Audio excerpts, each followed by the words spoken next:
are visiting with the Venerable Tepo Tuko Rinpoche. Thank you again for being on Mosaic and a guest, and thanks for Ron Nakasone for helping us understand something about introduction. Now we'd like to know about you, sir. You are, as we understand, a Tibetan. Take us back and share with us something about where you were born, where you grew up, and how you became recognized. Okay, I was born in 1954 in Lhasa, as the capital of Tibet, and I recognized as the 8th Tepo Tulku in 1957 when I was 3 years old, and then I entered to the monastery, and so then I will be until 1959 I was in Tibet, and after 1959 I was exiled in India due to the invasion of the Chinese Tibet. So now I will take you a little bit talk about my recognition of Tibet and Tibetan Lama.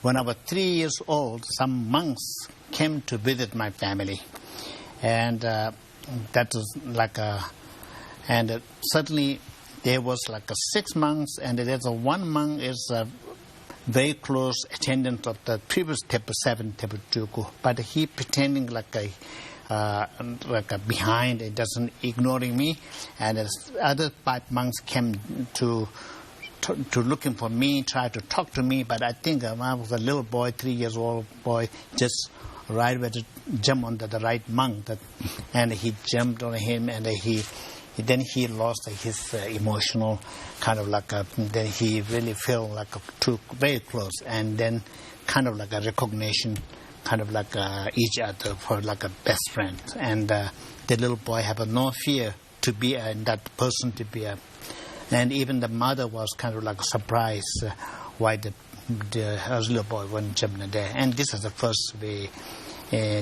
became a meeting with my previous 7 Tepo Tulku attendants and me, and then monks went back and they talked to the family. They have some more candidates and they want to talk about, and they want to come back again. So what's the final will be? And my parents kind of like denying. They don't think that this is not my son, not going to be Tepo Tulku, but somehow these Tibetan families have a full respect of Tibetan Buddhism culture, and they have also great honor to be. The two they have a happy side is they are very proud if somebody little boy become a High Lama. Is a very fortunate and very lucky family. Some other hand, I'm one of the little boy for only the son for my family, and they really don't want to be away from them and to be a monastic life and become it's also kind of like they are too much attachment to me, especially my mother have so much attached to me, and that kind of mix they have a feeling. And after 3 months, monks came back and they says, okay, now we went thoroughly went through, and you are the one of the most candidates, your son. Now we have to do the test. So then the monks give me the more test of the General Lama's collection. You have to pick up the right, choose the items which are the previous Lamas. They have a mixed items, and I think a lot of things, those small tests, I think I passed all. And then the divinations with it, and especially blessing upon the Dalai Lamas and some High Lamas, they approved, and then I became a Tepo Tulku. And you went that easy, huh? Yes. And then you went into a monastery, and I think we've got an image here, and you can describe what are we looking at here? Yeah, this is my monastery. Originally, this is a Ganden monastery. It's one of the biggest monasteries of the Gelugpa Yellow Hat School of Tsongkhapa, founder of the Gelugpa mother monastery of the Ganden. Used to be, when I've grown up there for 3 years, 1957 to 59, is about 5,000 monks there. And now this is the picture was after the Kagyu Revolution destroyed all the monasteries. And this is this is a monastery re-established in India, Ganden Monastery in South India.